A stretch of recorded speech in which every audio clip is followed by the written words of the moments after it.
Romans chapter 5, verses 1 through 5.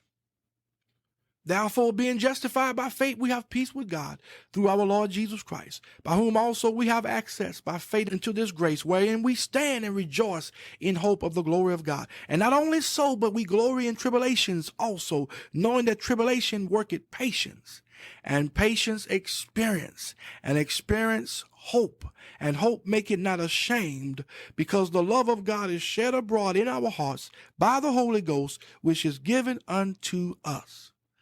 Oh, I like that. Listen, therefore, being justified by faith refers to the one act of faith the moment we trust Christ. Justification brings the peace of God. And because we have been justified, we have peace with God. We have access by faith into grace, and we rejoice in the hope of the glory of God. The word hope speaks of a future. Every child of God has a future. We have something to look forward to beyond this human realm.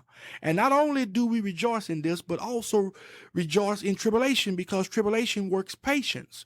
Patience has to be developed in us. And the only way it is developed is by tribulation. And patience produces experience. And experience develops hope. And hope makes not ashamed. Why? Because the love of God is spread throughout our hearts by the Holy Spirit who dwells in us. Oh, that's awesome. All right, let's look at verses 6 through 11. For when we were yet without strength, in due time Christ died for the ungodly. For scarcely for a righteous man will one die, yet peradventure for a good man some would even dare to die. But God commended his love toward us, in that while we were yet sinners, Christ died for us. Much more then, being now justified by his blood, we shall be saved from wrath through him. For if when we were enemies, we were reconciled to God by the death of his Son, much more being reconciled, we shall be saved by his life. And not only so, but we also joy in God through our Lord Jesus Christ, by whom we have now received the atonement. Now, Paul says here that it is very hard to find anyone who would be willing to die for someone who they thought was righteous, let alone one of whom they think is the scum of the earth. But Jesus doesn't think like man.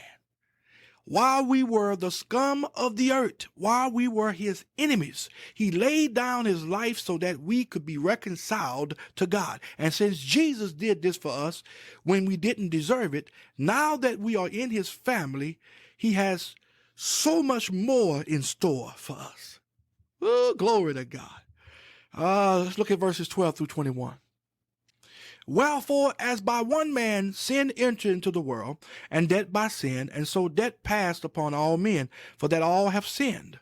For until the law, sin was in the world, but sin is not imputed when there is no law.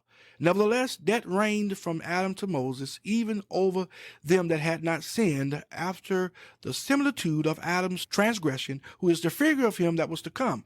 But not as the offense, so also is the free gift. For if through the offense of one many be dead, much more the grace of God, and the gift by grace, which is by one man, Jesus Christ, had abounded unto many.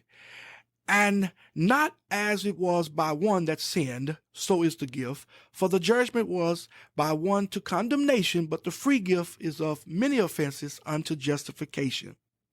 For if by one man's offense death reigned by one, much more they which receive abundance of grace and of the gift of righteousness shall reign in life by one, Jesus Christ. Therefore, as by the offense of one judgment came upon all men to condemnation, even so by the righteousness of one the free gift came upon all men unto justification of life. For as by one man's disobedience many were made sinners, so by the obedience of one shall many be made righteous. Moreover, the law entered that the offense might abound.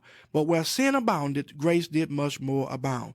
That as sin had reigned unto death, even so might grace reign through righteousness unto eternal life by Jesus Christ our Lord. Now here we see the contrast between the first and second Adam.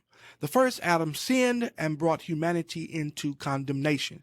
Jesus, the second Adam, brought humanity the gift of righteousness and abundant grace. In the first Adam, all were declared sinners through disobedience, but all who are in Christ Jesus have been made righteous. Oh, that's awesome news, y'all. My God, my God.